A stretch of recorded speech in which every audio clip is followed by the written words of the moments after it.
kuatkan tekad, kuatkan hati. Negeri ini memanggilmu kawan. Belajar bergerak berbagi untuk negeri. Guru penggerak majukan pendidikan. Guru penggerak menghamba pada murid. Kreatif rancang pembelajaran. Hargai potensi, tingkatkan prestasi. Lahirkan profit. Assalamualaikum warahmatullahi wabarakatuh. Waalaikumsalam warahmatullahi wabarakatuh. Haji Sulam memberi tomat. Yang jawab salam, I love you so much. Selamat siang ibu-ibu. Siang. Apa kabarnya? Baik. Alhamdulillah. Sehat Bu? Sehat. Alhamdulillah.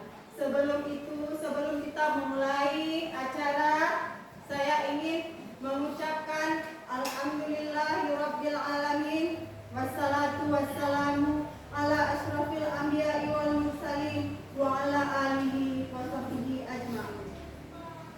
Amma ba'du. Puji dan syukur marilah sama-sama kita panjatkan kehadirat Allah Subhanahu wa taala, yang mana oleh Allah yang telah memberi kita rahmat dan karunia sehingga kita dapat berkumpul di tempat acara diseminasi budaya positif pada hari ini.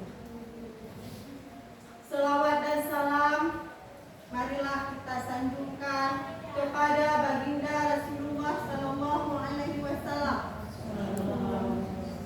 yang mana oleh beliau yang telah membawa kita dari alam kebodohan ke alam berilmu pengetahuan, yang mana telah membawa kita pendidikan yang berpihak kepada murid, mengikuti sesuai dengan kodrat alam dan kodrat zaman. Penghormatan saya kepada Bapak Kepala Sekolah yang tidak dapat hadir karena ada halangan, dan yang saya hormati Bapak, Ibu-ibu yang telah hadir pada acara diseminasi budaya positif pada hari ini. Dan tidak lupa pula saya ucapkan terima kasih kepada Ibu Bapak yang telah sudi kiranya meluangkan waktu untuk mengikuti acara diseminasi pada hari ini. Dan terima kasih juga kepada Bapak Kepala Sekolah yang telah memberi ruang untuk saya, sehingga saya dan Ibu Sri Mulyana bisa membuat acara ini dengan sangat lancar. Dan perkenalkan, saya Nurul Husna, calon guru penggerak angkatan 11, dan dengan doa-doa Ibu Bapak semoga saya lulus jadi guru penggerak. Amin. C-nya hilang, tinggal GP-nya aja. Ya. Dan terima kasih dan perkenalkan fasilitator saya yang selalu setia menemani kami di ruang ukol, namanya Ibu Yusnita Dewi, SSI, MSI. Dan perkenalkan Ibu Evi Rahman Silalahi, yang mungkin tidak asing lagi ya pada ibu-ibu, sudah sering datang ke sekolah kita untuk mendampingi saya di acara pendampingan ibu-ibu. Nah, ibu-ibu, mungkin ibu-ibu sering mendengar kata CGP, ya kan? Ya. CGP itu mungkin di benak kita, CGP itu adalah momok yang menakutkan. Benarkah ibu-ibu? Ya.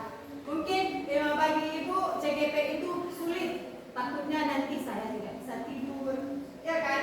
Saya susah mikirin buat tugas, ya kan Bu? Saya capek dan ini itu, padahal tidak Bu. Kami yang telah mengikuti CGP ini biasa-biasa saja, bahkan kami bisa jalan-jalan Bu, bisa ikut pengajian Bu, bisa semua mengurus anak, bisa mengurus suami. Nah, yang laki-laki juga begitu ya Bu ya.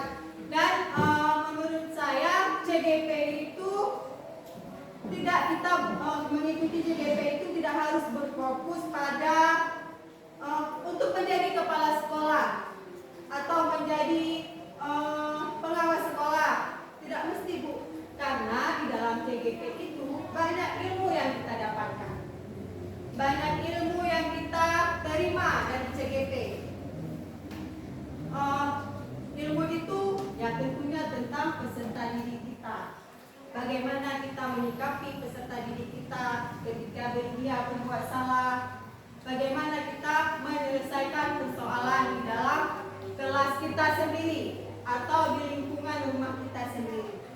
Kita juga menghadapi anak-anak kecil. Nah, ibu sekalian yang saya sayangi,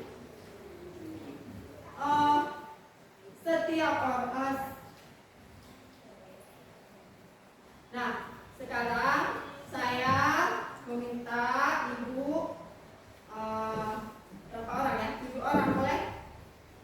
Kita akan membuat ice breaking dulu sebelum kita melanjutkan ke acaranya.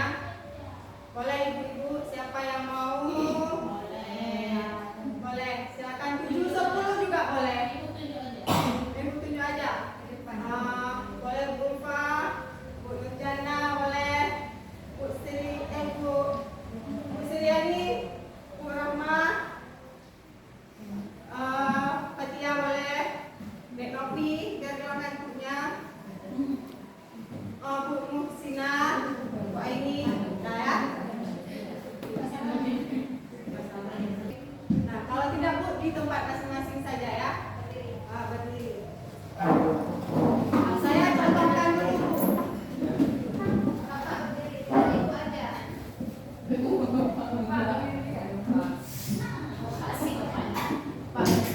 Ini kamu. Nah, saya dulu. Nanti diikuti oleh semua. Nah,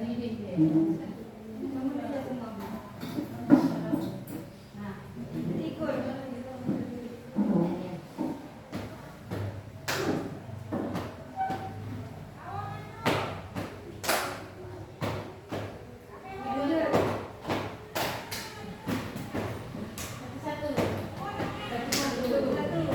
Nah, ini contohnya. Nah, ini contohnya ya.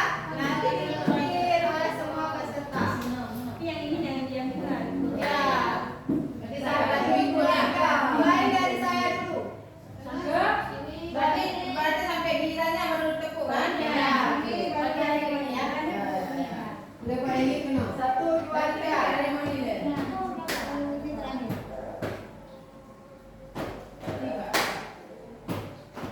Mata kuliahnya baru awak muka.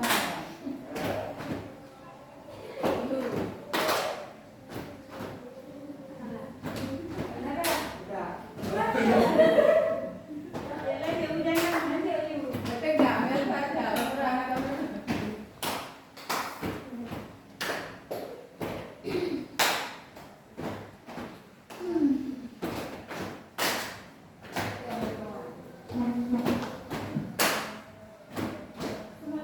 Kayu.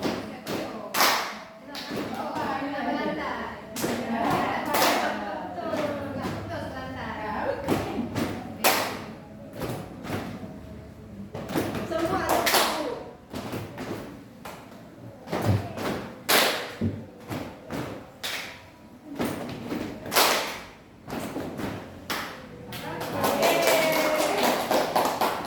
Terima kasih.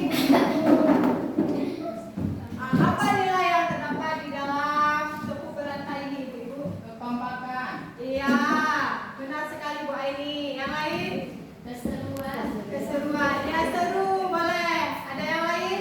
Budaya senyum. Budaya senyum. Oke, yang lain? Semangat. Oke, terima kasih Bu-ibu atas jawabannya. Tepuk tangan dong.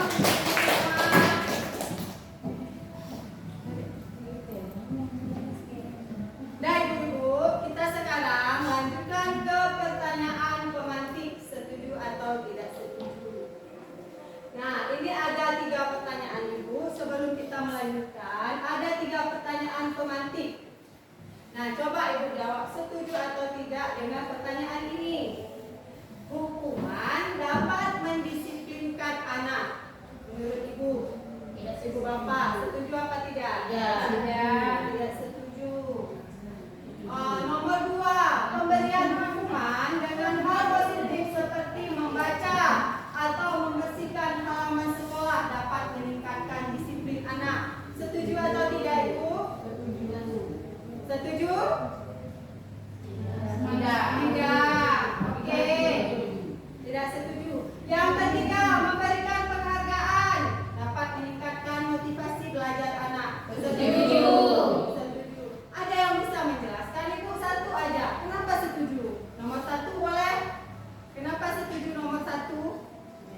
dapat mendisiplinkan anak? Siapa yang mau menjawab alasannya? Jawabannya tidak setuju karena hukuman tidak efektif diberikan karena akan memberikan efek jera sementara sehingga berdampak negatif bagi perkembangan anak.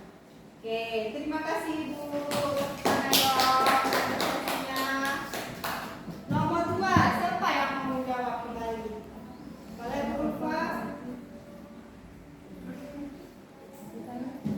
Jawabannya, saya baca dulu pertanyaannya ya.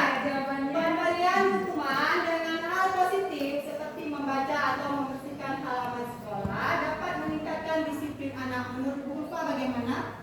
Tidak setuju. Alasannya kan meskipun pandangan pertama memberikan tugas seperti membaca atau membersihkan halaman sekolah terdengar sangat positif ya sebagai hukuman, tapi itu melibatkan aktivitas produktif.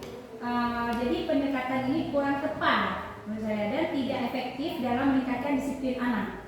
Iya, terima kasih kepada Bu Ulfa. Nomor 3, siapa yang mau menjawab nomor 3? Boleh, Bu Yus? Saya baca pertanyaannya. Memberikan penghargaan dapat meningkatkan motivasi belajar anak. Setuju. Karena dengan kita memberikan penghargaan kepada anak merupakan salah satu strategi untuk meningkatkan motivasi belajar anak. Iya, terima kasih Bu Yus. Dengan kita memberikan penghargaan kepada anak akan meningkatkan motivasi belajar siswa. Ya, terima kasih Bu yang telah menjawab pertanyaannya. Nah, ini ada 6 topik budaya positif. Yang pertama, disiplin positif dan nilai-nilai kebajikan universal. Dan yang kedua, teori motivasi, hukuman dan penghargaan restitusi. Yang ketiga, keyakinan kelas. Dan yang keempat, kebutuhan dasar manusia dan dunia berkualitas. Yang kelima, 5 posisi restitusi. Dan yang keenam, segitiga restitusi. Baik Ibu, saya akan menjelaskan 3 bab dan 3 lagi akan disampaikan oleh Ibu Sri Mulyana.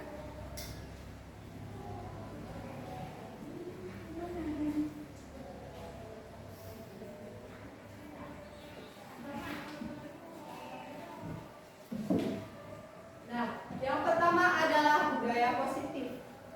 Budaya positif merupakan perwujudan nilai-nilai atau keyakinan universal yang diterapkan di sekolah. Budaya positif diawali dengan perubahan paradigma tentang teori kontrol. Selama ini, barangkali kita sebagai guru merasa berkewajiban mengontrol perilaku siswa agar siswa berperilaku sesuai dengan yang kita harapkan.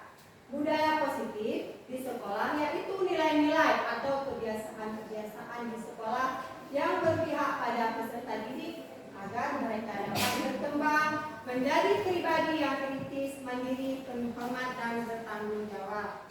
Nah, Ibu, budaya positif ini sudah sering kita lakukan. Mungkin kita tidak tahu apa itu yang kita lakukan. Yang mana sih yang namanya budaya positif? Menurut Ibu, tahu nggak yang mana yang budaya positif itu? Ya, benar Bu, yang baik-baik. Nah, contohnya seperti ini Bu. Iya, terima kasih. Iya, budaya salam.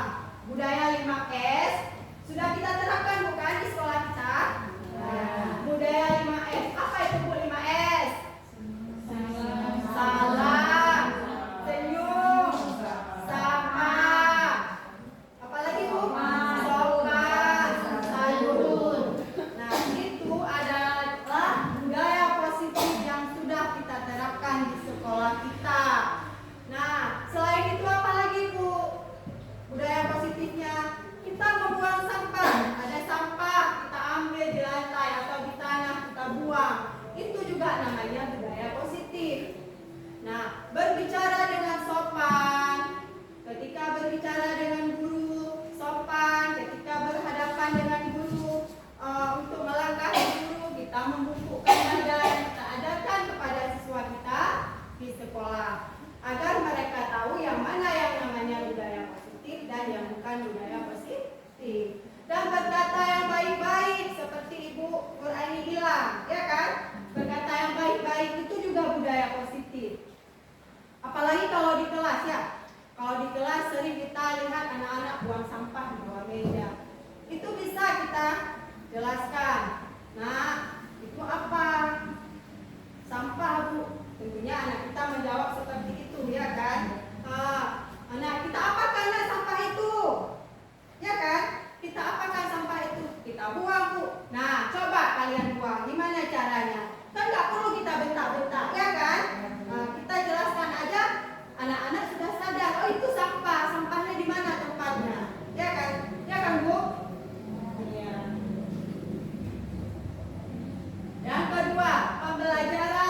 Yang kedua, pembelajaran dengan paradigma.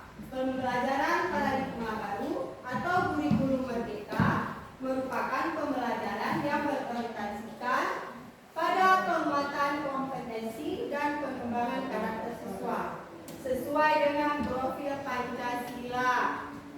Masih ingat Bu, profil Pancasila? Apa saja profil Pancasila? Kan ada 6 ya Bu. Yang pertama apa? Mandiri. Apalagi? Bernalar kritis, beriman, bertakwa kepada Tuhan Yang Maha Esa, gotong royong, kreatif dan inovatif. Nah, itu semua merupakan budaya positif yang telah kita terapkan di dalam kelas kita tentunya. Nah, Ibu sudah tahu kan kurikulum merdeka? Nah, kurikulum merdeka itu tentunya dibuat dan dirancang khusus bagi sekolah-sekolah kita agar siswa kita memiliki karakter yang lebih, memiliki karakter bukan hanya pintar tetapi juga memiliki karakter.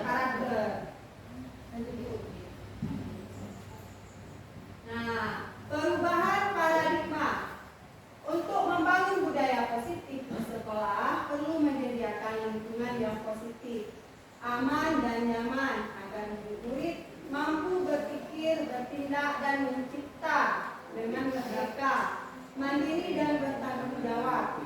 Lazimnya disiplin dikaitkan dengan kontrol, dalam hal ini kontrol guru dalam menghadapi murid. Nah, kita tidak bisa mengontrol murid kita sendiri. Bagaimana cara kita memandang sebuah masalah? Misalnya ada guru SD, DP di kita kan di sekolah kita. Nah, ibu guru SD DP itu mengatakan, nah ini ada kardus. Apa yang harus kita lakukan dengan kardus ini? Ya kan? Tentu anak-anak akan berpikir, oh, masalahnya di kardus. Apa sih yang harus saya lakukan dengan kardus ini? Mereka memutar dan mencari penyelesaian tentang kardus itu agar menjadi sebuah apa? Sebuah karya. Nah, seperti itu Bu. Itu adalah dinamakan dengan perubahan paradigma. Menurut Ki Hajar Dewantara, tujuan pendidikan adalah menuntut segala kodrat yang ada pada anak-anak agar mereka dapat mencapai keselamatan dan kebahagiaan yang setinggi-tingginya, baik sebagai manusia maupun sebagai anggota masyarakat. Oleh sebab itu, pendidik harus mampu menuntun tumbuh kembangnya peserta didik dengan kekuatan kodrat yang ada pada anak-anak agar dapat memperbaiki tingkah laku, bukan dasar hidupnya, dan tumbuhnya kekuatan kodrat anak. Nah, ibu-ibu, sebagai seorang guru bukan hanya mengajar, ya kan? Bukan hanya mentransfer ilmu, tapi juga mengubah karakter siswa. Jadi dari yang suka berkata kotor, suka berkata negatif menjadi perkataan yang positif. Dari yang tidak baik menjadi baik, yang dulunya tidak mempunyai karakter asal aja buang sampah sembarangan, kita arahkan dia menjadi peserta didik yang di tempatnya di sini.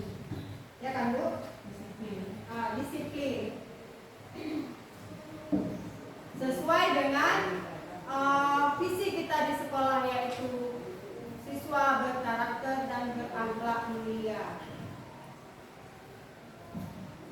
Perubahan paradigma, teori kontrol atau ilusi kontrol. Berikut ini paparan dari Dr. William Glasser dalam kontrol, teori untuk meluruskan miskonsepsi tentang kontrol.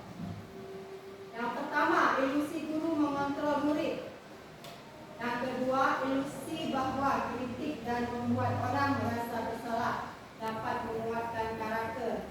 Yang ketiga, ilusi bahwa semua penguatan positif, efektif dan bermanfaat. Yang ketiga, ilusi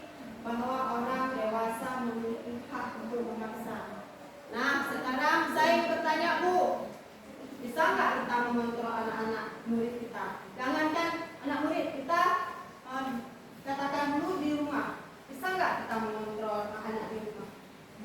Misalnya seperti ini Bu, hari ini nak, kamu tidak boleh main kemana-mana. Bisa nggak kita kontrol seperti itu? Tidak, tentu dia ingin pergi bermain. Misalnya lagi Bu, ini saya punya, umpamakan ini berlian ya Bu ya, berlian. Saya genggam Bu, ya kan saya genggam. Dikatakan oleh Bu Nopi, Pak dong, saya mau lihat siapa yang mengontrol saya, Bu Nopi atau saya? Saya sendiri. Saya sendiri. Kalau saya tidak mau membuka, ya sah-sah saja, karena tidak boleh ada pemaksaan. Nah seperti itu Bu. Itu dikatakan dengan teori kontrol.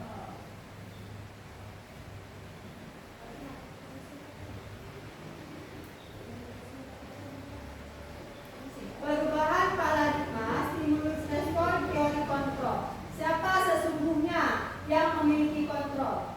Ada stimulus kontrol, ada teori kontrol. Kalau stimulus kontrol, realitas kebutuhan kita sama. Menurut teori kontrol, realitas kebutuhan kita berbeda. Ada kebutuhan kita yang sama? Enggak kan? Ya, setiap hari tentu kebutuhan kita berbeda-beda. Nah, kemudian stimulus respon.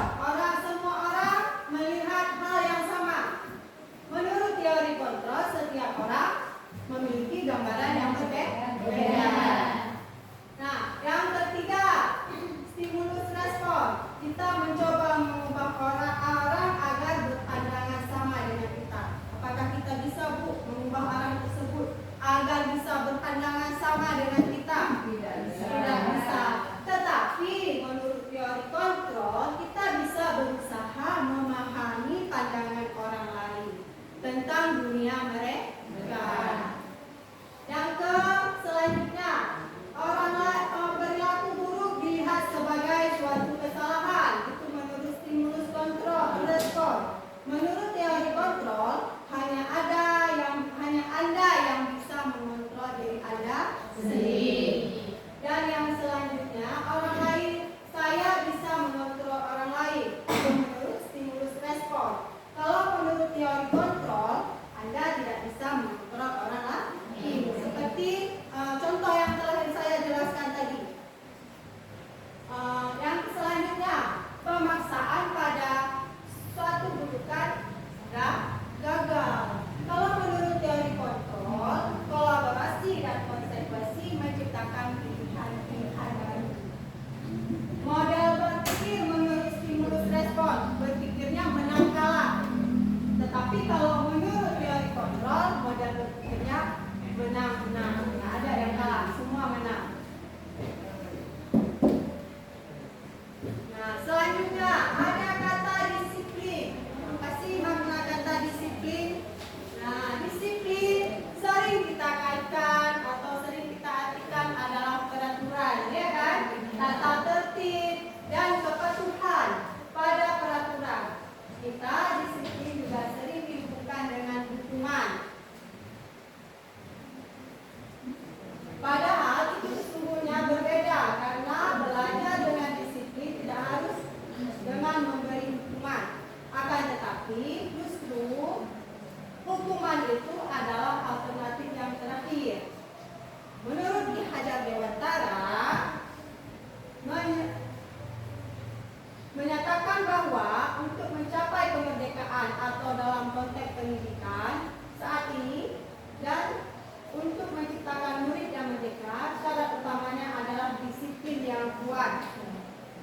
Disiplin dimaksud di sini adalah disiplin diri yang memiliki motivasi internal. Jika kita tidak memiliki motivasi internal, maka kita memerlukan pihak lain untuk mendisiplinkan kita. Maksudnya motivasi internal itu dalam diri kita sendiri. Kita mau berbuat apa? Itu harus kita buat, kita disiplinkan diri kita dahulu. Misalnya seperti saya ingin mengikuti SPDP.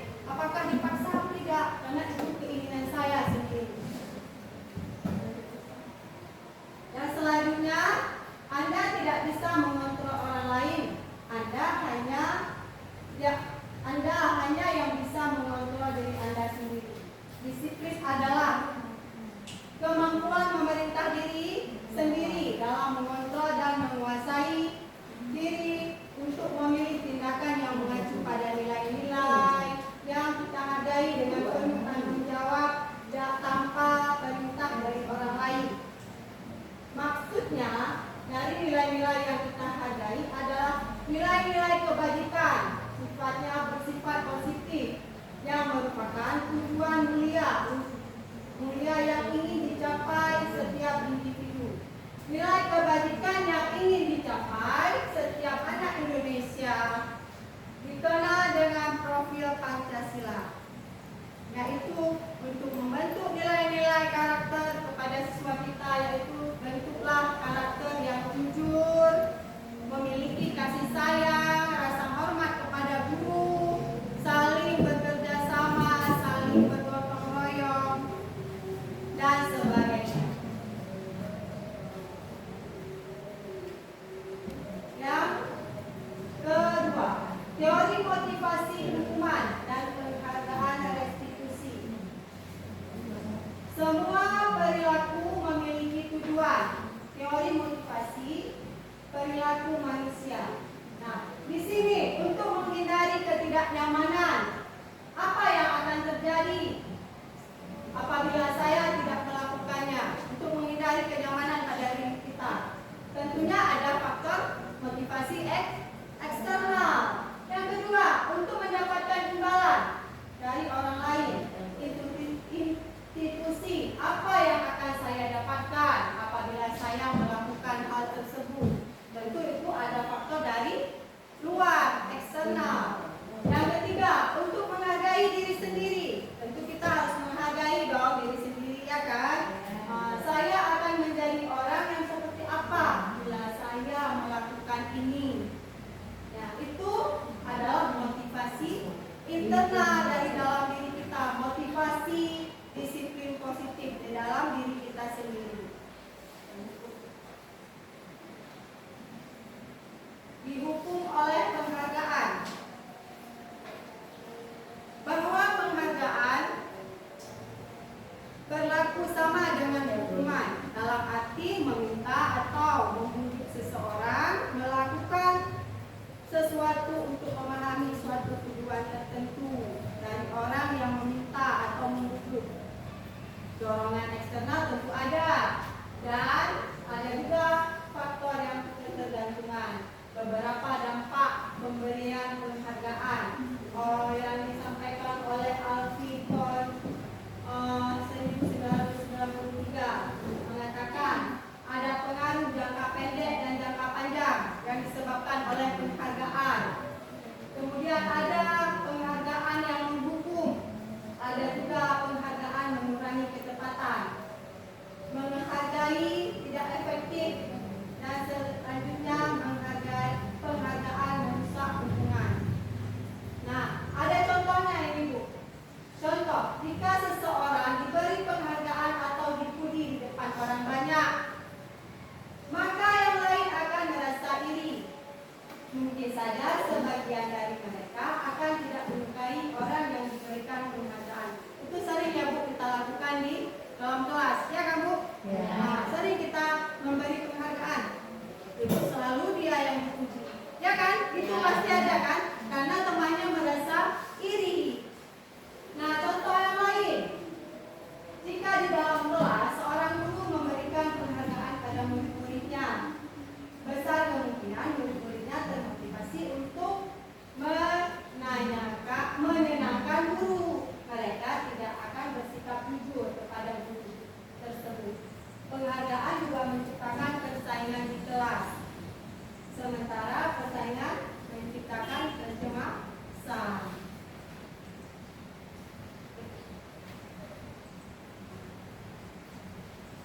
Dihukum oleh penghargaan. Bahwa penghargaan berlaku sama dengan hukuman, dalam arti meminta atau membujuk seseorang melakukan sesuatu untuk memenuhi suatu tujuan tertentu. Beberapa dampak. Nah, ada dampaknya, Bu, dari penghargaan. Yang kita tahu, penghargaan itu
coret-coret. Hukuman atau konsekuensi.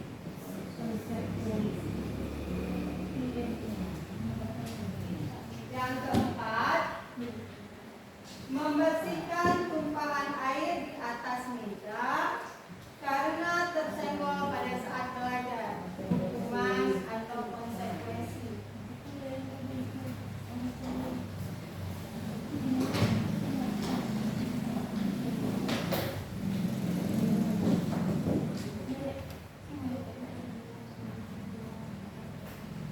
Nah, Bu, yang udah siap boleh ditempel, Bu, di sebelah. Di sebelah spanduk.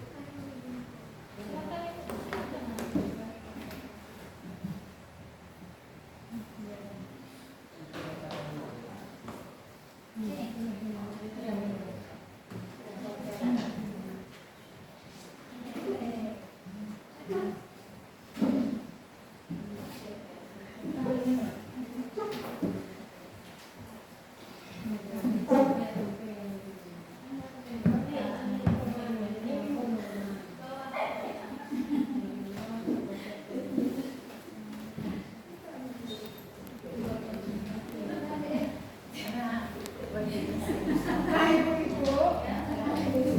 ibu-ibu, saya ini melihat jawaban ibu-ibu. Hukuman nomor 1. Hukuman ya, Bu. Ya.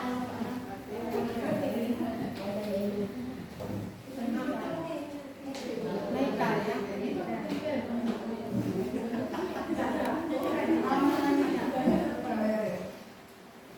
Nah, ini dia jawabannya. Yang pertama hukuman, yang kedua hukuman, yang ketiga konsekuensi, dan yang keempat juga konsekuensi. Nah, terima kasih, tepuk tangan dulu untuk kita semua. Ternyata ibu saya pintar ya. Thank you. Ini dia perbedaan hukuman dengan konsekuensi. Hukuman suatu yang menyakitkan yang harus terjadi. Ya kan, Bu? Kalau hukuman tentu kita sedih ya kalau dihukum. Tetapi kalau konsekuensi sesuatu yang harus terjadi. Dan yang kedua membuat anak sakit. Kalau hukuman sakit hati dalam jangka waktu yang sangat lama. Tetapi kalau konsekuensi membuat anak merasa tidak nyaman, tapi hanya dalam jangka waktu yang pendek. Dan yang selanjutnya, perbedaan antara hukuman dan konsekuensi, anak membenci kedisiplinan. Tetapi kalau menurut konsekuensi, anak menghargai disiplin. Yang selanjutnya, mendorong anak menyakiti diri sendiri. Perbedaan dengan konsekuensi mendorong anak agar mudah menyesuaikan diri. Dan yang selanjutnya, anak belajar untuk menyembunyikan kesalahan. Kalau konsekuensi, anak belajar untuk memahami peraturan. Dan kalau jika hukuman, anak-anak merasa marah, merasa bersalah, dipermalukan, merasa tidak dihargai, ya kan, Bu? Tapi berbeda dengan konsekuensi, anak-anak akan kehilangan hak, dibuat tidak nyaman dan diasingkan. Ini hanya sementara waktu. Setelah itu selesai. Berbeda dengan hukuman. Kalau hukuman sakit hatinya berkepanjangan, ya kan, Bu? Bisa saja, Bu, ya, gara-gara kita menghukum dia, dibocorkan, Bu, ban Honda ibu-ibu. Waktu mau pulang, ibu-ibu nggak bisa lagi pulang karena dibocorkan ban. Sakit hati. Sakit hati, ya, sakit hati, Bu. Berkepanjangan. Sakit hati Main berkepanjangan. dengan hati ya. Nah, selanjutnya yang nomor 3, keyakinan kelas. Apa yang dimaksud dengan keyakinan kelas? Keyakinan kelas seperangkat nilai prinsip yang disepakati bersama oleh guru dari siswa untuk menciptakan lingkungan belajar yang kondusif. Nah, mengapa tidak peraturan saja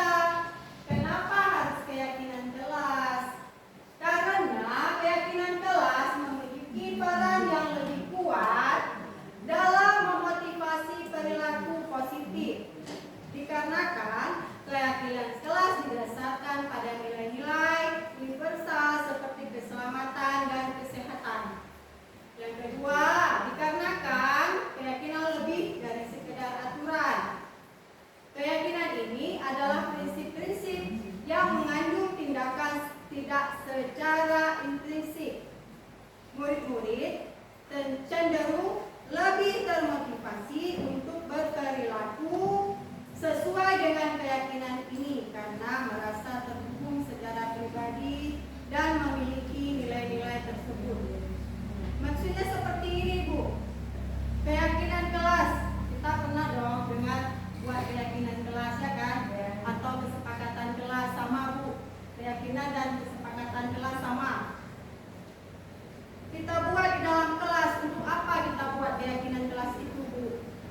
Untuk menciptakan kelas kita belajar yang kondusif, saling menghargai dan saling menghormati di dalam kelas, baik itu antara ibu gurunya dan juga muridnya, sama-sama saling menghargai, sama-sama saling menghormati. Dengan adanya keyakinan kelas, siswa itu lebih termotivasi untuk melakukan perilaku baik. Jadi, membentuk karakter siswa jujur dan bertanggung jawab. Bu, pernah buat keyakinan kelas? Karena kalau belum, ayo kita buat keyakinan kelas. Anak-anak lebih menghargai kita, Bu. Anak-anak itu lebih mencintai kelasnya. Bagaimana caranya, Bu? Yang pertama, kita jelaskan dulu apa sih keyakinan kelas. Kita jelaskan dulu. Kemudian kita lanjutkan dengan kita jelaskan dulu. Nah, agar kita masuk jam berapa, Nak? Anak-anak pasti menjawab, kita masuk jam 8. 8, Bu.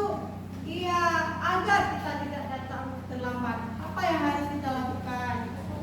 Datang tepat waktu, Bu. Nah, itu sudah dimaksud dengan keyakinan ke kelas, datang tepat waktu. Itu sudah termasuk dengan keyakinan kelas.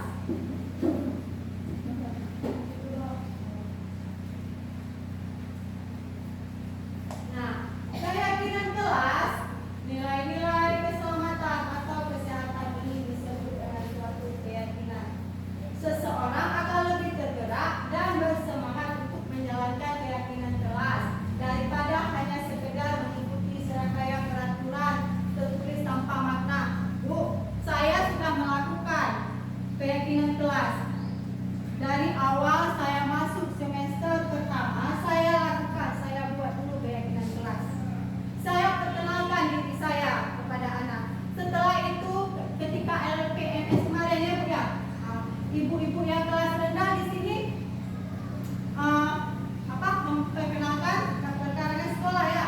Saya membuat keyakinan kelas bersama anak murid saya. Nah, kita membuat keyakinan kelas itu memberikan saling berkolaborasi dengan anak. Biarkan dia buat sendiri.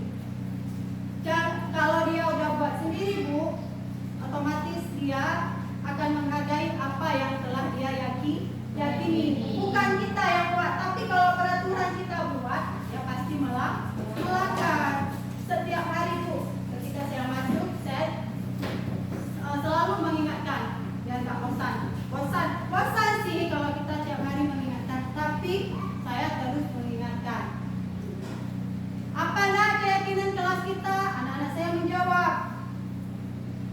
datang tepat waktu, Bu, dan sebagainya, dijelaskan semuanya. Iya, kalau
Bu. Nah, Ibu-ibu, materi saya sudah sampai ketiga dan dilanjutkan oleh Ibu Sri Mulyana. Sebelum itu, ada nggak Bu? Ada yang ingin bertanya? Mungkin Tanya Bu, tanya. keyakinan kelas ini kita buat apa di kelas tinggi saja atau di kelas rendah juga bisa kita terapkan? Bisa Bu? Kalau misalnya bisa, ini kan keyakinan kelas kita berinteraksi dengan anak dulu. Iya. Gimana caranya dengan anak yang kelas 1? Misalnya kan masih kecil belum tahu keyakinan kelas itu apa gitu. Iya Bu. Terima kasih. Pertanyaan saya mencoba menjawab dari pertanyaan Bu Aini. Itu Bu ya, kita ceritakan seperti yang saya katakan tadi.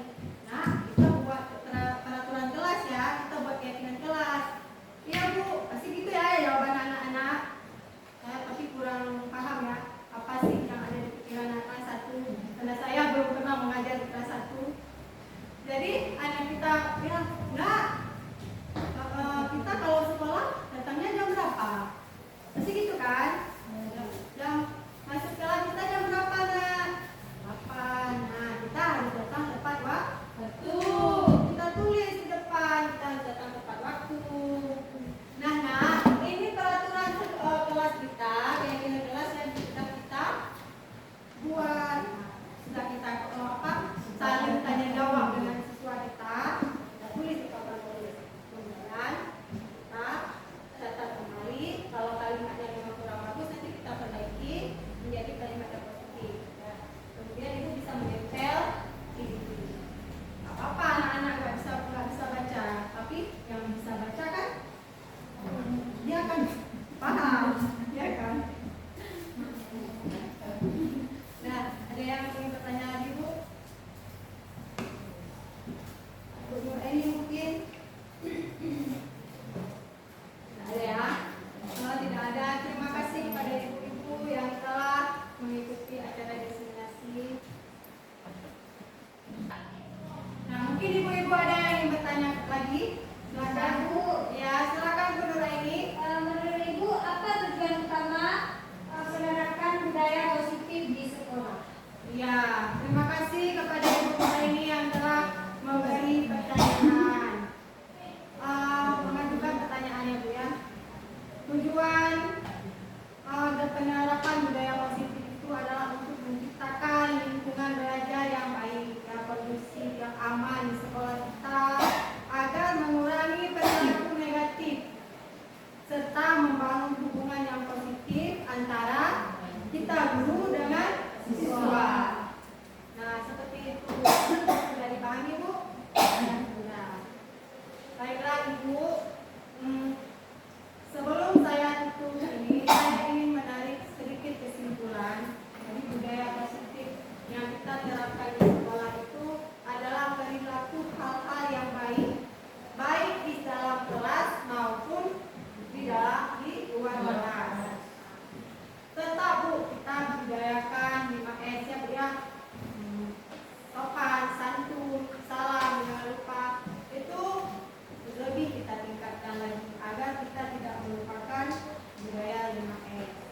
Nah, tujuan kita melakukan budaya positif adalah untuk meningkatkan, menciptakan lingkungan belajar yang kondusif, aman, nyaman, serta mengurangi perilaku negatif dari siswa-siswa kita sehingga mereka dapat membangun budaya positif, dapat membangun hubungan yang baik antara kita dan dengan murid.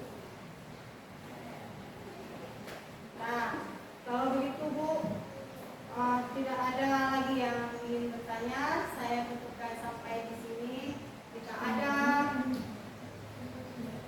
masih ada yang mau bertanya Bu? Ya Bu. Ya, silakan Bu. Kami Ya. ingin menanyakan sekali lagi masalah hukuman dengan konsekuensi tadi ya. Iya Bu.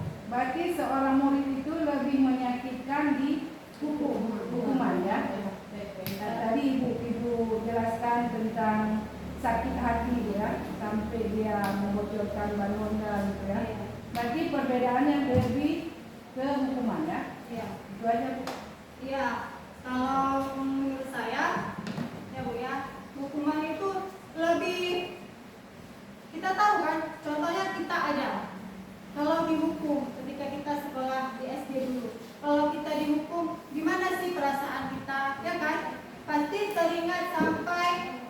sudah tua, ibu ini dulu pernah mencubit saya sampai kulit saya biru, ya kan Bu? Ya. Ya, itu hukuman.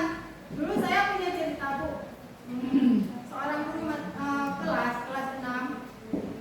Beliau kalau satu salah itu buat soal, kita buat jawaban buat tugas, satu salah satu kena ketok di kepala. Nah, itu hukuman kalau satu salah. Seharusnya tidak boleh dilakukan, ya kan? Ini berhasil kan? Berhasil. Tapi kalau sekarang kita sebagai guru mendidik anak sesuai dengan kodrat alam dan kodrat zaman. Ya kan Bu? Anak-anak kita tuntut, kita beri pendidikan sesuai dengan kodrat alam. Dia sekarang senangnya di mana sih? Di HP, ya kan? Di gadget, ya kan Bu? Nah, pasti di situ dia tahu siapa yang dia suka, pemain bola yang dia suka pasti dia tahu, ya kan? Aku suka pemain bola Ronaldo misalnya. Kita harus masuk ke dalam dunia bola dia. Kita harus bisa bercerita tentang dunia bola dia. Nah, sekarang pendidikan kan berpihak kepada siswa, kepada murid. Nah, berbeda dengan dulu. Data buku sampai habis, ya kan Bu? Kalau sekarang Kalau nggak dicatat nggak ada buku dulu. iya, kalau tidak dicatat tidak ada buku. Kalau sekarang dikasih buku banyak. Ya, di HP banyak. Syukur kita masih berada di masa sekarang. Ya kan Bu? Ada lagi Bu? Ya Bu, sedikit lagi. Ya. Nah, sekarang Bu kan yang kita bicarakan tentang hukuman. Ya, sekarang banyak kita lihat anak-anak kita malah senang kalau dihukum. Itu bagaimana cara kita menyikapinya? Misalnya kita ini siapa yang nggak bisa nulis, ibu suruh nyapu. Dia memilih menyapu daripada dia menulis. Bagaimana? Benar, sakit hati dia kita senang dia. Iya, benar Bu. Itu sering kita lihat di kelas-kelas kita ya Bu. Itu caranya gini Bu. Kita buatkan aja keyakinan tadi. Kita menyadarkan dia dengan cara kita bertanya, apa kesalahan kamu? Di mana kesalahan kamu? Apa yang kamu lakukan? Apakah sesuai dengan keyakinan kelas kita? Kita buat dia sadar. Saya punya contoh Bu. Kemarin baru saya lakukan. Kebetulan dia duduk di atas meja. Saya panggil, tapi saya memanggilnya tidak di depan teman-temannya. Tapi saya lakukan dia saya panggil dia sendiri. Yuk nak sini dulu, bukan ngomong. Saya ibu mau bicara. Ya Bu, menurut kamu duduk di atas meja itu baik enggak? Ya kan? Kita tanya, kita lemparkan pertanyaan ke dia. Enggak. Menurut kamu sopan enggak? Enggak. Masuk enggak dalam keyakinan kelas kita apa? Iya Bu. Budaya 5S, sopan santun. Iya. Tapi sampai sekarang alhamdulillah perilakunya berubah Bu. Dia tidak lagi saling datang ke meja kawan, ngobrol atau gimana, nggak ada Bu. Dia sekarang udah duduk tetap di mejanya sendiri saat saya sedang melakukan proses pembelajaran. Nah, itu adalah perilaku yang positif yang saya dapatkan dari ilmu CGP. Nah, seperti itu. Bisa dipahami? Iya, ya. Berarti bukan hukumannya, kalau misalnya hukuman berat dia akan membekas gitu, dia pun sudah lama. Kalau hukuman ringan bisa dia kalau sedang juga. Jadi harus kita kondisikan dengan usia anak, kelas anak gitu ya. Sebaiknya bukan jangan diberikan hukuman, tapi konsekuensi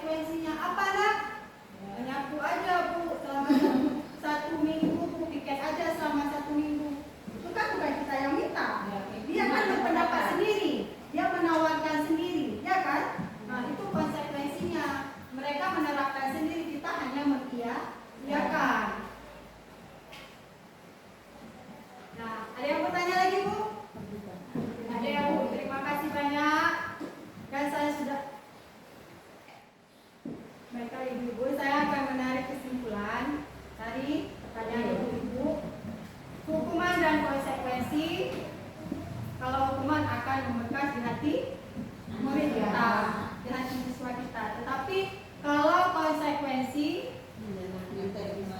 ya, membekas, tapi hanya jangka pendek. Kalau hukuman membekasnya akan jangka panjang, bisa jadi seumur hidup. Nah, ibu-ibu, mari kita lakukan keyakinan kelas yang harus kita lakukan untuk mendisiplinkan murid-murid kita. Hanya inilah ibu yang dapat saya sampaikan tentang diseminasi budaya positif di SDN Negeri Al-Bubu. Semoga kedepannya kita dapat menerapkan budaya positif, paling tidak kalau bukan di sekolah ya di rumah kita untuk anak kita sendiri ya kan Bu. Kemudian dilanjutkan di sekolah. Nah ibu, terima kasih banyak. Saya ucapkan, saya akhiri dengan wabillahi taufiq wal hidayah. Assalamualaikum warahmatullahi wabarakatuh. Waalaikumsalam warahmatullahi wabarakatuh. Bulatkan tekad, kuatkan hati, negeri ini memanggilmu kawan. Belajar bergerak berbagi